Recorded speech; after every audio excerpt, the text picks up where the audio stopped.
कौटिल्य पाठशाला के online platform पर आप सभी झारखंड शिक्षक पात्रता परीक्षा जेटेट की तैयारी करने वाले सभी अभ्यर्थियों का हार्दिक अभिनंदन, स्वागत है। जैसा कि आप सभी जानते हैं कि झारखंड शिक्षक पात्रता परीक्षा जो झारखंड अधिविद्य परिषद रांची द्वारा आयोजित की जा रही है, इसमें 2016 और 2024 में जो 1 to 5 और 6 to 8 का सिलेबस हिंदी विषय का जारी किया गया है। उसमें कुछ कुछ भिन्नताएं हैं और कुछ समानताएं भी हैं।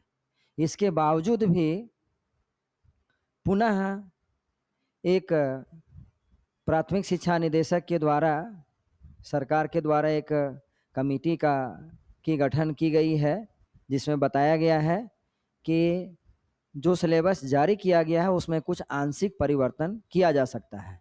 इसके आलोक में अभी यह काम जारी है और संभवतः कुछ दिनों के बाद इसका अंतिम सिलेबस का कार्य रूप दे दिया जाएगा और पुनः साइट पे आप लोगों को दिख जाएगा कि फाइनली सिलेबस 1 to 5 और 6 to 8 का क्या होगा। लेकिन फिर भी 1 to 5 और 6 to 8 में कुछ ऐसे चैप्टर्स हैं, कुछ ऐसे पोर्शन हैं जो आप सभी के लिए उपयोगी है, जो परिवर्तन नहीं हो सकता है, अपरिवर्तनीय है। और जो परिवर्तन नहीं होगा, जो कॉमन है सब में, उसको मैं लेकर के आज आप लोगों के बीच आया हूँ।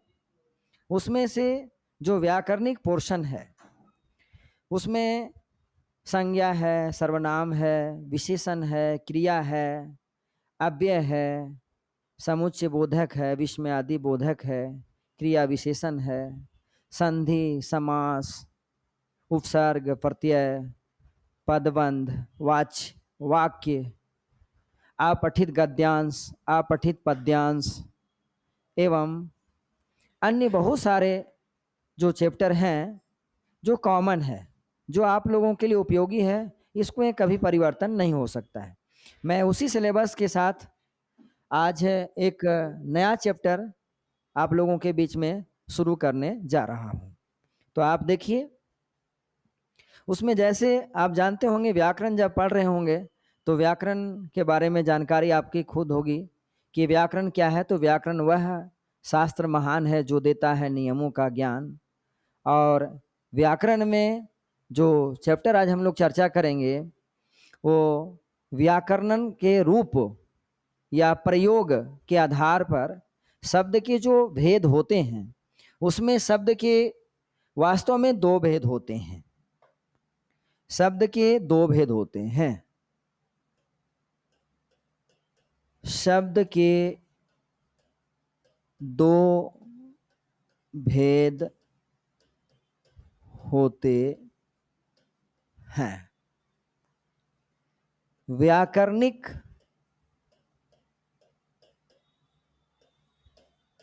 रूप या प्रयोग के आधार पर शब्द के दो भेद होते हैं। व्याकरणिक रूप या प्रयोग के आधार पर शब्द के दो भेद होते हैं। पहला एक है विकारी शब्द और दूसरा है अविकारी शब्द। अब विकारी शब्द के चार भेद होते हैं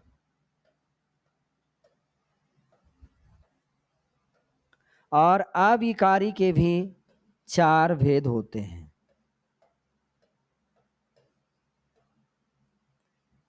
तो उसमें पहला है संज्ञा, दूसरा है सर्वनाम, तीसरा है विशेषण चौथा है क्रिया।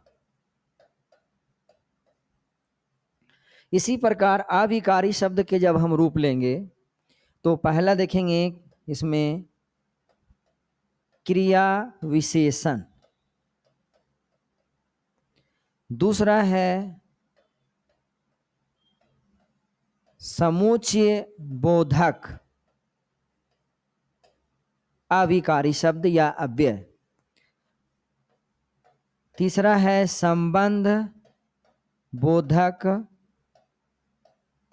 अव्यय, और चौथा है विस्मयादि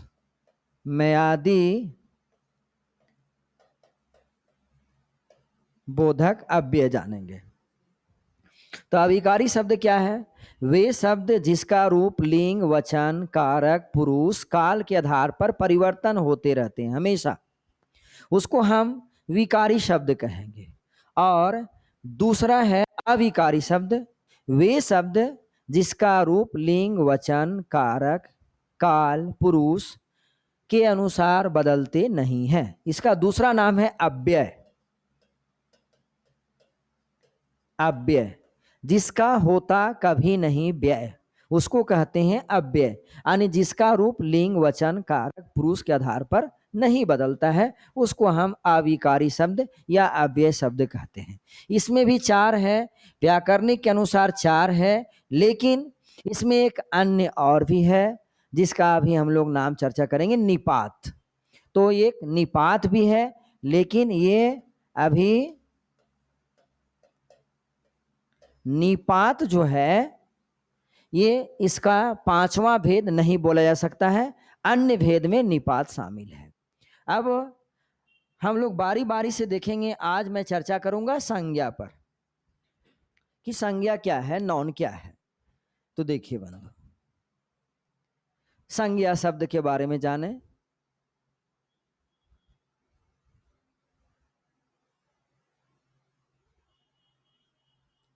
संज्ञा है क्या?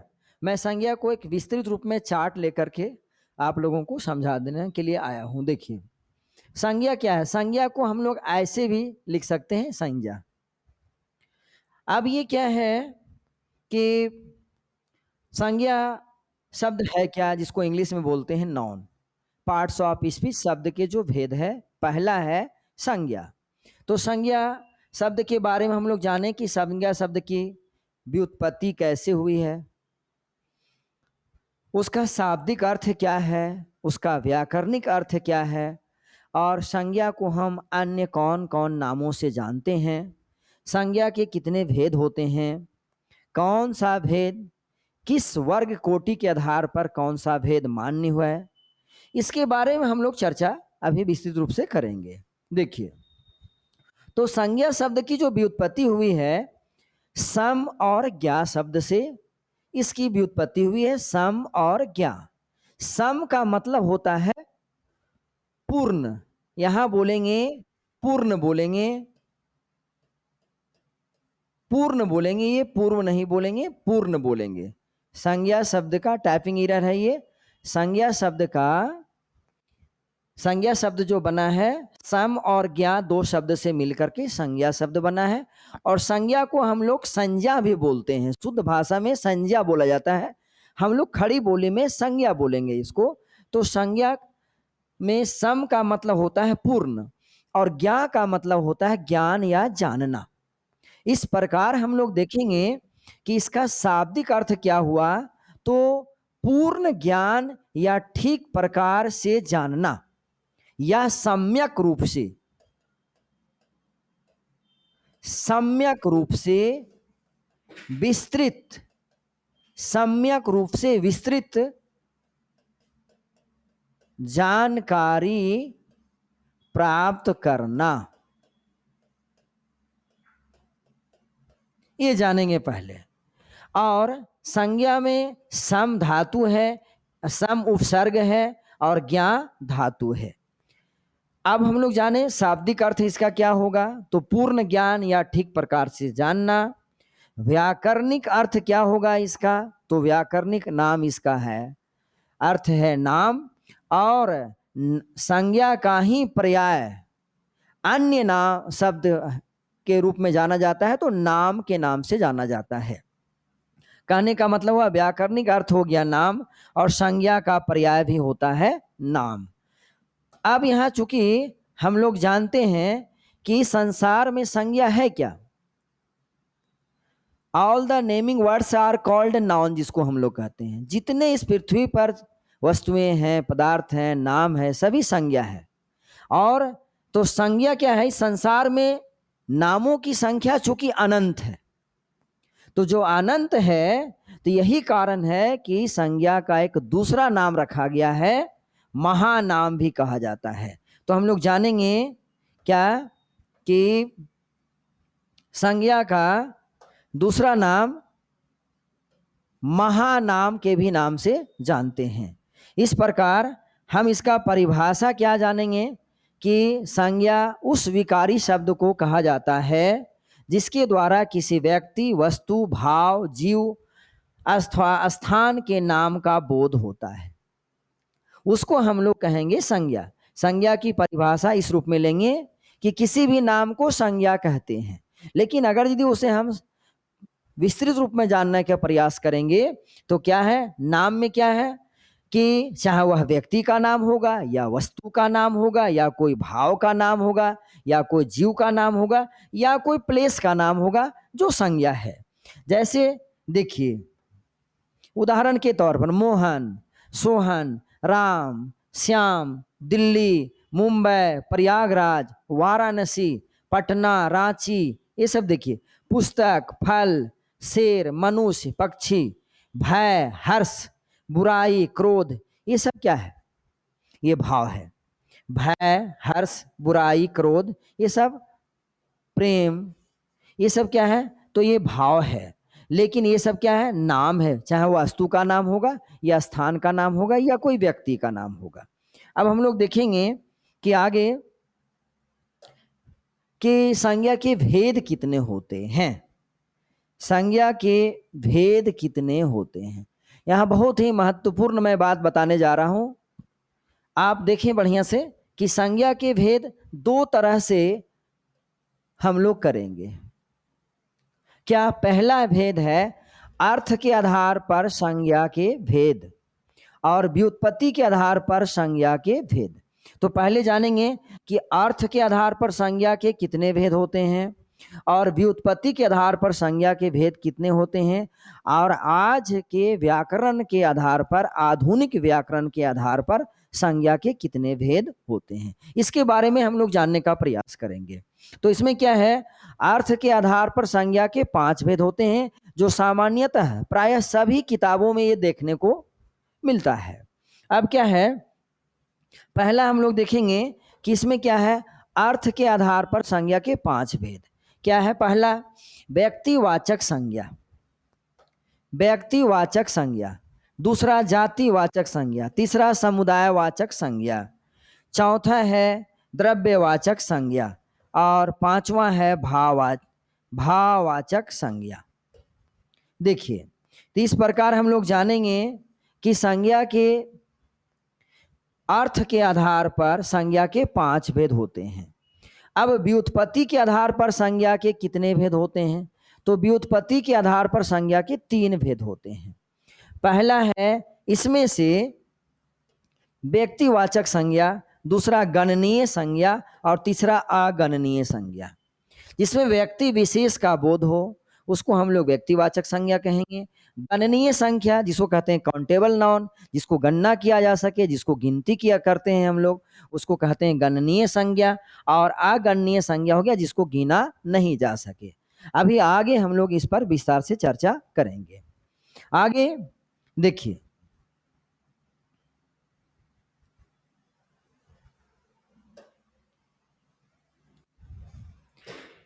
अब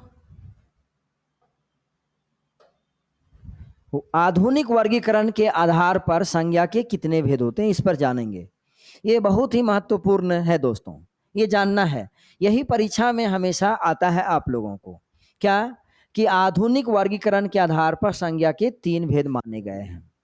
इसमें पहला भेद है ये व्यक्तिवाचक संज्ञा, दूसरा जातिवाचक संज्ञा और तीसरा है भाववाचक संज्ञा। तो ये व्यक्तिवाचक संज्ञा, जातिवाचक संज्ञा, भाववाचक संज्ञा, ये तीन होते हैं आधुनिक वर्गीकरण के आधार पर। यदि परीक्षा में आ गया कि व्युत्पत्ति के आधार पर या आधुनिक वर्गीकरण के आधार पर संज्ञा के कितने भेद होते हैं, तो आपको बताना है संज्ञा के 3 भेद होते हैं। और अगर यदि अर्थ के आधार पर यदि बोला जाए तो संज्ञा के 5 भेद हम लोग बोलेंगे। इस प्रकार देखें क्या, अब ये व्यक्तिवाचक संज्ञा, जातिवाचक संज्ञा, भाववाचक संज्ञा। अब पुनः जातिवाचक संज्ञा के 2 भेद होते हैं। इसमें पहला है समुदायवाचक संज्ञा या समूहवाचक संज्ञा, दूसरा द्रव्यवाचक संज्ञा, इसी को हम लोग दूसरा नाम बोलते हैं पदार्थवाचक संज्ञा बोलेंगे।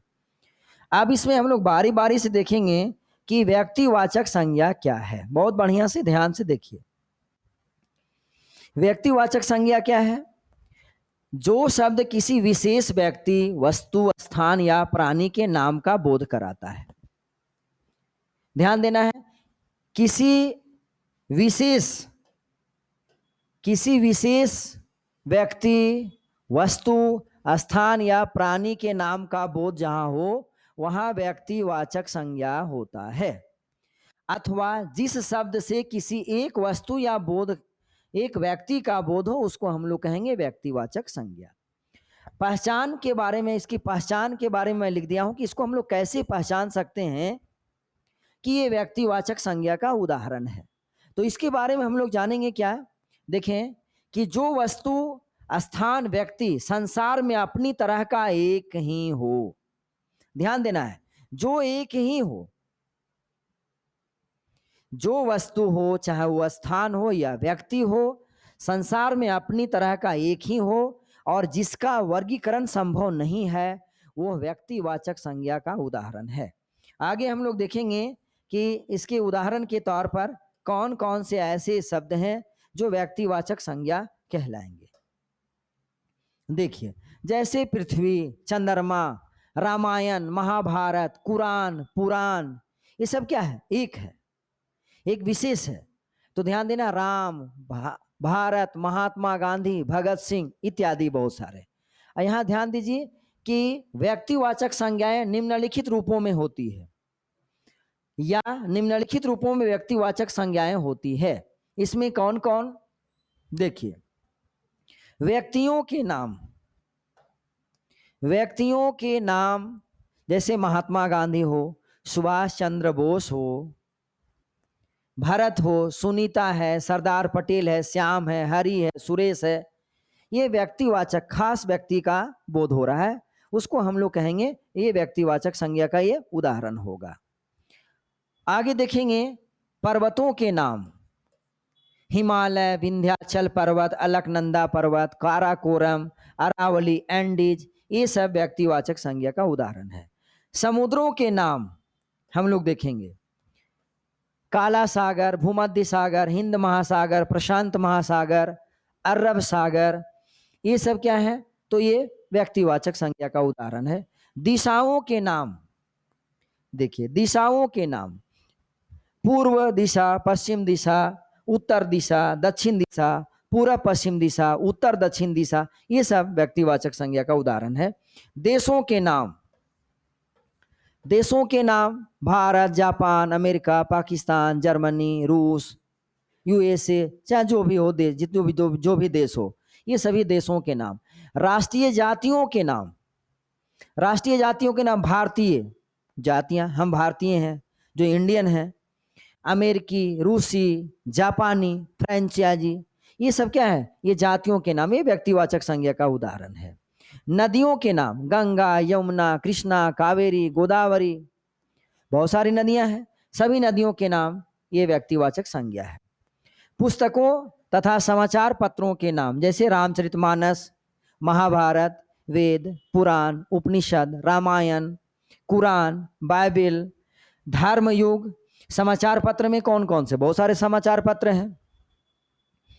इसमें हैं Dharmayug, Dainik Bhaskar, Punjab Kesari, Hindustan, the times of India, Hindustan times, है ना। बहुत सारी पत्रिकाएं भी हैं। ये सारे पुस्तकों के नाम व्यक्तिवाचक संज्ञा में आएंगे। आगे देखिए अन्य उदाहरण, दिन और महीनों के नाम। बहुत सारे दिन हैं, जितने सारे दिन, सोमवार, मंगलवार, बुधवार, गुरुवार, वीरवार, ये सब, जनवरी, फरवरी, मार्च, अप्रैल, मई, जून, जुलाई, ये सारे महीनों के नाम। त्योहारों या उत्सवों के नाम, वो जितने सारे त्योहार मनाए जाते हैं, होली, दीपावली, जिसको दिवाली भी बोलते हैं, रक्षाबंधन, विजयादशमी, दशहरा, पोंगल, ये सब बहुत सारे त्योहार हैं। ये सारे त्योहारों के नाम भी क्या है, तो व्यक्तिवाचक संज्ञा के उदाहरण के रूप में आएंगे।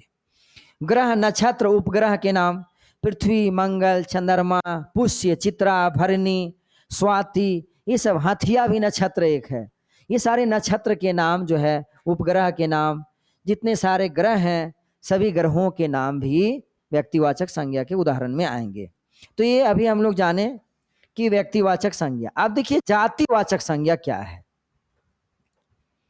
जातिवाचक संज्ञा जो शब्द किसी प्राणी, वस्तु या समुदाय की पूरी जाति का बोध करावे, पूरी जाति भर का बोध कराए, उसको हम लोग जातिवाचक संज्ञा बोलेंगे। पूरी जाति का बोध होना चाहिए, चाहे वो कौन सा हो, चाहे कोई प्राणियों की जाति का हो, चाहे वस्तुओं की पूरी जाति का बोध हो, चाहे कोई समुदाय की पूरी जाति का बोध हो, उसको हम लोग कहेंगे जातिवाचक संज्ञा। इसको मैं दूसरे रूप में परिभाषा के तौर पर लिख दिया हूं कि वे शब्द जो किसी संपूर्ण वर्ग या समुदाय का बोध कराते हैं, उनमें जातिवाचक संज्ञा होती है, उनमें जातिवाचक संज्ञा होती है। ध्यान देना है। इसकी पहचान के बारे में भी हम लोग लिख सकते हैं। जानिए इसकी पहचान क्या है। जिनका किसी न किसी आधार पर वर्गीकरण संभव हो, याद रखना है, उनमें जातिवाचक संज्ञा होती है, उनमें जातिवाचक संज्ञा होती है। जिनका वर्गीकरण किसी न किसी आधार पर वर्गीकरण संभव हो, उनमें जातिवाचक संज्ञा होती है। ये ध्यान देना है दोस्तों। क्या है, जैसे देखिए अभी लेंगे, जैसे नदी, जल, पुस्तक, पर्वत, मनुष्य की पूरी जाति का बोध हो रहा है। गाय बोल रहे हैं, गाय की पूरी जाति का बोध हो रहा है। पुलिस, शहर, पशु, पूरी जाति का बोध हो रहा है। जैसे आप देखिए पशु का नाम मैं लिखा हूं, गाय, भैंस, बकरी, घोड़ा इत्यादि बहुत सारे होंगे।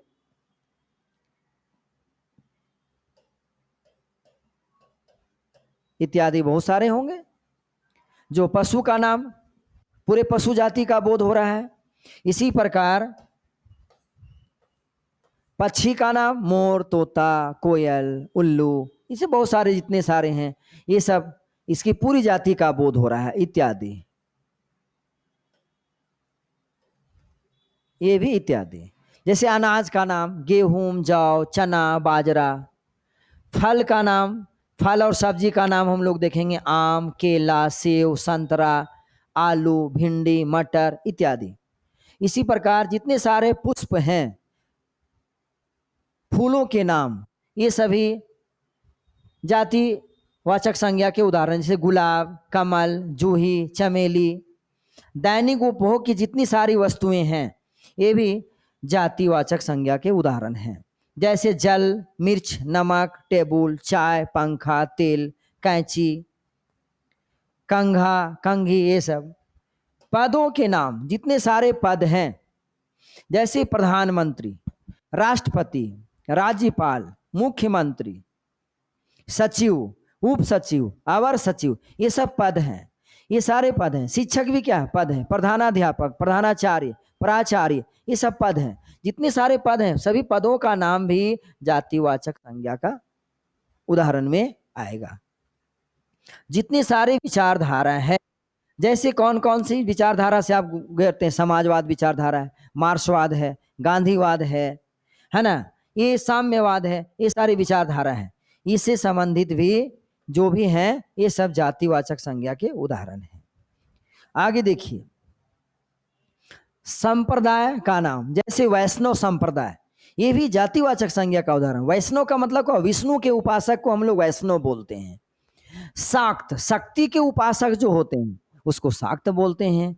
जैसे सौर, सूर्य के जो उपासक होते हैं उसको सौर बोलेंगे हम लोग। और शैव, जो शिव के उपासक होते हैं उनको शिव बोलेंगे, शैव बोलेंगे। जो बुद्ध के जो उपासक होते हैं उनको बौद्ध बोलेंगे, बौद्धिस्ट जिसको हम लोग कहते हैं। तो ध्यान देना, मिठाइयों के नाम, जितनी सारी मिठाइयाँ हैं सब जातिवाचक संज्ञा के उदाहरण हैं। जैसे कलाकांद, जलेबी, लड्डू, काजू बर्फी, ये सारे जो हैं ये क्या है, तो मिठाइयों के नाम हैं और ये सभी जातिवाचक संज्ञा के उदाहरण में आएंगे। जैसे मसालों के नाम, जितने सारे मसाला हैं, लौंग, इलायची, मिर्च, हल्दी, धनिया, ये सारे जितने हैं ये मसाले सभी जातिवाचक संज्ञा के उदाहरण हो गए। मैं इसको पार्टिकुलर बाय इंडिविजुअल लिखा हूं। इसको देखिए, तरल पदार्थों के नाम जातिवाचक, जल, तेल, दूध, दही, ये सब। खनिज पदार्थों या धातुओं के नाम, ये सब कोयला, लोहा, तांबा, चांदी, सोना, चांदी, अब्रक, ये सब क्या है, ये सब जातिवाचक संज्ञा के उदाहरण है। अब जातिवाचक संज्ञा के ही दो भेद होते हैं। जो वास्तव में जो 5 भेद था वो जातिवाचक संज्ञा के, इसमें से 2 भेद शामिल हो गए हैं जो जातिवाचक संज्ञा में ही इंक्लूड हो गए हैं। कौन? एक समूहवाचक संज्ञा, पहला समूहवाचक जिसको समुदायवाचक संज्ञा बोलते हैं, और दूसरा है द्रव्यवाचक संज्ञा जिसको हम लोग पदार्थवाचक संज्ञा भी बोलते हैं। इसमें क्या है कि समूह या समुदायवाचक संज्ञा क्या है, द्रव्यवाचक या पदार्थवाचक संज्ञा क्या है, इसमें ध्यान देना है। जिसमें पूरे समूह या समुदाय जाति का बोध हो उसको हम लोग कहेंगे समूह या समुदायवाचक संज्ञा, और जिसमें द्रव्य या धातु का बोध होता हो या जिसे नापा या तौला जा सकता हो उसको हम लोग क्या बोलेंगे, द्रव्य या पदार्थवाचक संज्ञा बोलेंगे।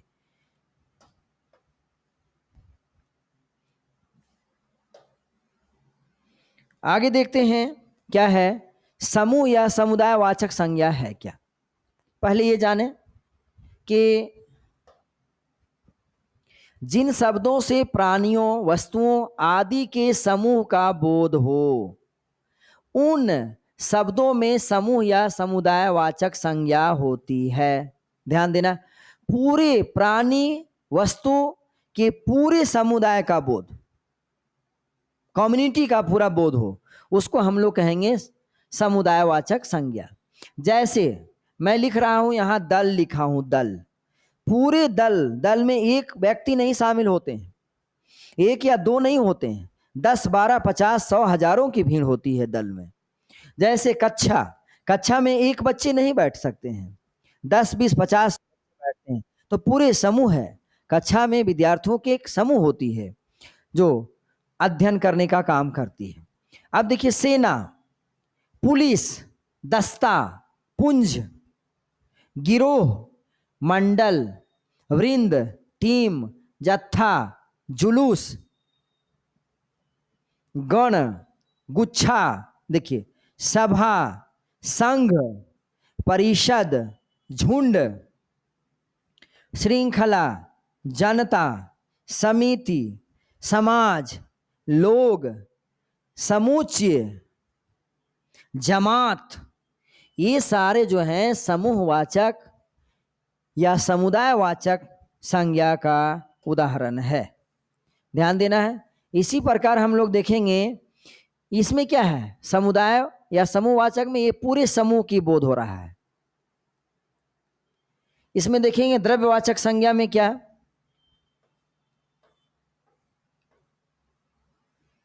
जिसमें द्रव्य या पदार्थ का बोध हो।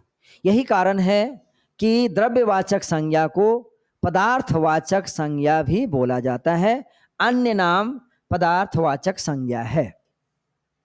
ध्यान देना है। इसमें क्या है, मैं लिखा हूं, देखिए, वे वस्तुएं जिनका आकार होता है, जिन्हें इंद्रियों के माध्यम से पहचाना जा सकता है, उनके नाम में द्रव्यवाचक या पदार्थवाचक संज्ञा होती है। तो ध्यान देना है, संज्ञा, इस संज्ञा का सामान्यतः बहुवचन नहीं होता है। ये ध्यान देना है, बहुत ही महत्वपूर्ण बात है। परीक्षा में हमेशा एक क्वेश्चन ये पूछता है, इनमें से कौन ऐसी संज्ञा है जिसका बहुवचन नहीं बनाया जा सकता है। तो वो है आपका द्रव्यवाचक संज्ञा, जिसका बहुवचन नहीं होता है। वैसे द्रव्यवाचक संज्ञा के जो एग्जाम्पल्स होते हैं, जो उदाहरण हैं, उनका बहुवचन प्रायः नहीं के बराबर होता है। या इसको हम ऐसे भी बोल सकते हैं कि जिस संज्ञा से नाप तौल वाली वस्तु का बोध हो उसे हम द्रव्यवाचक संज्ञा या पदार्थवाचक संज्ञा कहते हैं। जैसे देखिए, लोहा क्या है? लिक्विड द्रव्य है। सोना, चांदी, दूध, पानी, तेल, तेजाब, नमक, घी, अन्य बहुत सारे ऐसे नाम हैं जो द्रव्य या पदार्थ के बोध कराते हैं, इत्यादि। इस पर हम लोग चर्चा करेंगे अभी। तो ध्यान देना है कि जातिवाचक संज्ञा के कितने भेद हो गए? 2। एक पहला समूह या समुदायवाचक संज्ञा, दूसरा द्रव्य या पदार्थवाचक संज्ञा। अब आगे देखेंगे कि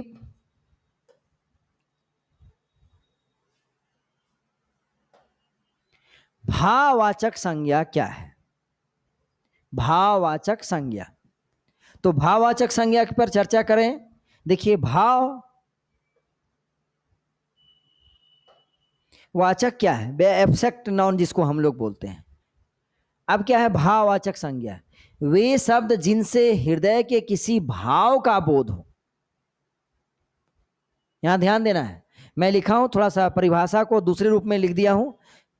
क्या कि वे शब्द जिनसे हृदय के किसी भाव का बोध हो, भाव का बोध हो, उनमें भाववाचक संज्ञा होती है।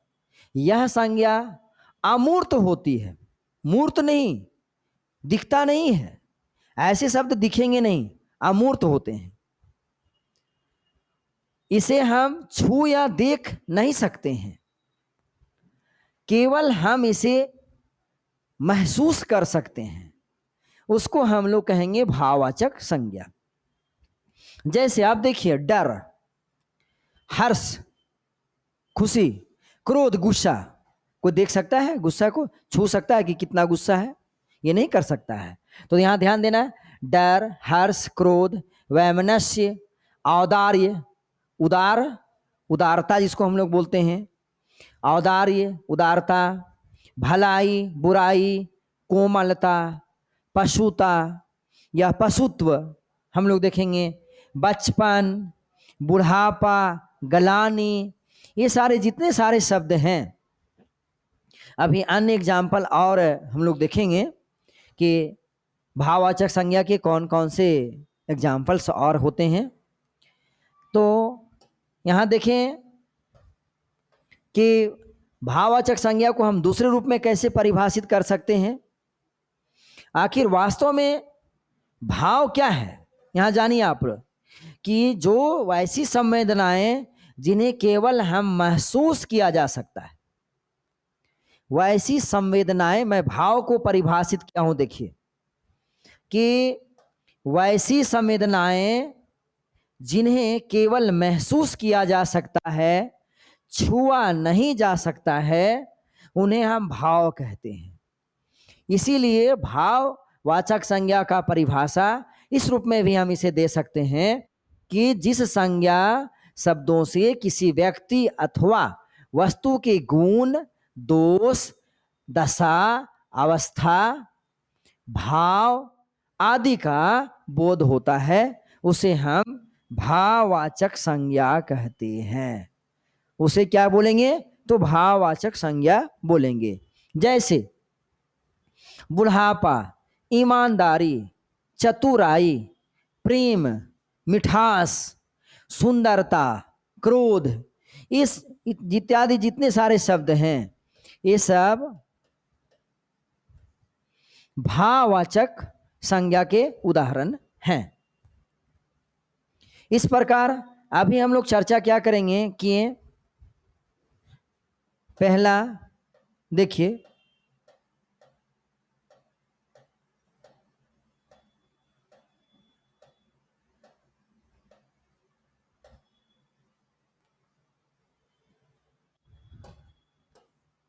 संज्ञा की आज हम लोग देखें परिभाषा, संज्ञा के की व्युत्पत्ति, संज्ञा का व्याकरणिक अर्थ, इसकी परिभाषा, इसके बाद व्युत्पत्ति के आधार पर संज्ञा के कितने भेद होते हैं, उसके बाद व्युत्पत्ति के आधार पर संज्ञा के 3 भेद, व्यक्तिवाचक संज्ञा, गणनीय संज्ञा, अगणनीय संज्ञा। आगे देखिए,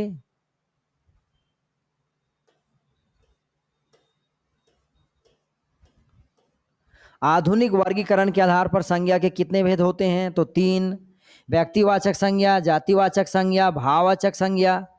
जातिवाचक संज्ञा के पुनः 2 भेद होते हैं, समुदाय या वाचक संज्ञा या समूहवाचक संज्ञा, द्रव्यवाचक या पदार्थवाचक संज्ञा।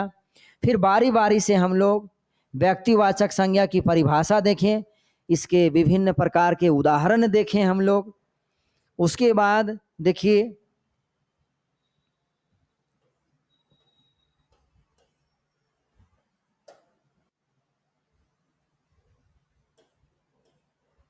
जातिवाचक संज्ञा की परिभाषा देखें, जातिवाचक संज्ञा के कौन कौन से उदाहरण हैं, भिन्न भिन्न प्रकार के उदाहरणों से चर्चा अभी हम लोग किए। उसके बाद इसके बहुत सारे जो उदाहरण हैं देखिए। आगे जातिवाचक संज्ञा के पुनः 2 भेद, समूह या समुदायवाचक संज्ञा, फिर द्रव्य या पदार्थवाचक संज्ञा। इसकी पुनः फिर परिभाषा हम लोग इसके बारे में जाने कि समूह या समुदायवाचक संज्ञा किसे कहते हैं, इसके कौन कौन से उदाहरण हैं। पुनः द्रव्यवाचक या पदार्थवाचक संज्ञा के बारे में चर्चा किए, इसके विभिन्न उदाहरण के बारे में चर्चा किए। फिर देखिए आगे भाववाचक संज्ञा की परिभाषा जाने और भाववाचक संज्ञा के विभिन्न प्रकार के कौन कौन से उदाहरण हैं। तो आज ये जो मैं संज्ञा की परिभाषा, संज्ञा के कितने भेद पर चर्चा की है, और कल इससे भी महत्वपूर्ण कक्षा, नेक्स्ट कक्षा में जो मैं मिलूंगा आप लोगों से, उसमें मैं विस्तार से बताऊंगा कि संज्ञा के से संबंधित कौन कौन ऐसे महत्वपूर्ण प्रश्न हैं जो परीक्षा के दृष्टिकोण से हमेशा वो पूछा जाता है। जैसे अभी हम लोग चर्चा करेंगे, इसके बाद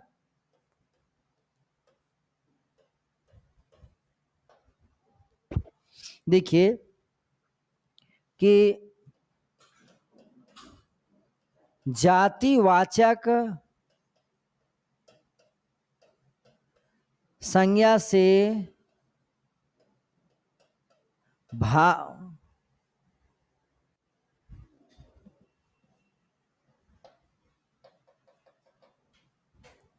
जातिवाचक संज्ञा से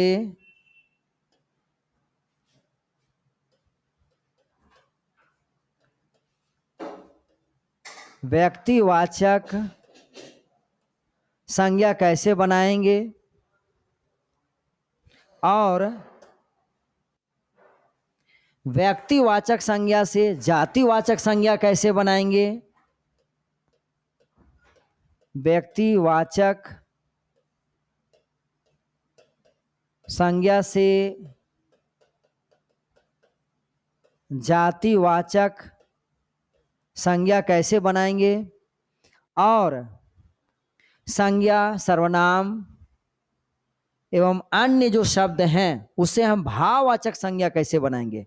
तो अगली कक्षा में मैं जातिवाचक संज्ञा से व्यक्तिवाचक संज्ञा कैसे बनाएंगे, जो हमेशा परीक्षा में ये क्वेश्चन पूछता है, व्यक्तिवाचक संज्ञा से जातिवाचक संज्ञा कैसे बनाएंगे, इस पर चर्चा करेंगे। कौन कौन ऐसे हैं जो भाववाचक संज्ञा के उदाहरण होंगे। तो अगली कक्षा में मैं आप लोगों को मिलूंगा, जिस पर कुछ महत्वपूर्ण प्रश्न भी रहेंगे और इसे संबंधित बनाने के नियम भी आप लोगों को मैं बताऊंगा। तो आज मैं इतना ही बता करके आज की कक्षा को मैं समाप्त करता हूं। धन्यवाद।